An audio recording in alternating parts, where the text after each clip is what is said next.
Kita awali dengan informasi pertama, Saudara Polda Aceh bersama Bea Cukai Aceh kembali berhasil mengungkap peredaran gelap narkotika jaringan internasional Malaysia Aceh dengan barang bukti sabu seberat 20 kg dan 3 orang tersangka.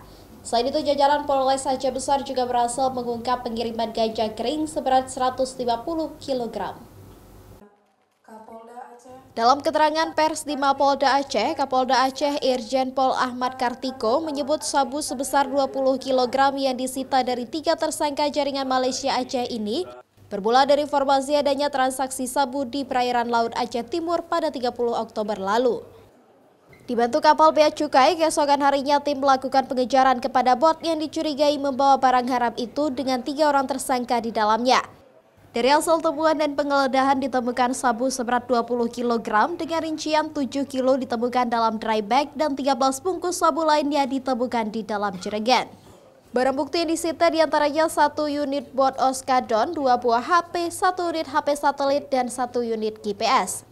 Sementara itu, jajaran Polres Aceh Besar juga berhasil menggagalkan pengiriman ganja kering seberat 150 kg.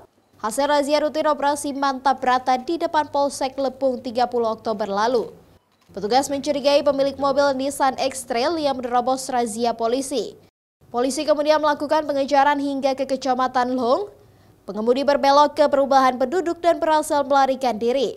Dari hasil penggeledahan ditemukan 150 kg ganja kering dalam kendaraan tersebut. Kini pengemudi kendaraan itu berstatus DPO. Jadi ini ada informasi dari masyarakat bahwa wilayah tersebut sering digunakan untuk masuknya narkotika jenis sabu dari Malaysia, dari arah Malaysia. Jadi berdasarkan hasil informasi tersebut kemudian dilakukan penyelidikan, ada kapal yang dicurigai, kemudian kita lakukan intercept secara paksa, kemudian dan di dalamnya ditemukan 20 kg sabu-sabu dengan 3 pelaku ini. Kapolda merinci barang haram sabu-sabu dan ganja ini diduga akan diedarkan ke wilayah Sumatera dan Pulau Jawa. Kepada tersangka disangkakan melanggar pasal 114 ayat 2 dan pasal 111 ayat 2 Undang-Undang Narkotika Nomor 35 Tahun 2009 tentang narkotika dengan ancaman hukuman seumur hidup. Mustajab, Kompas TV, Banda Aceh.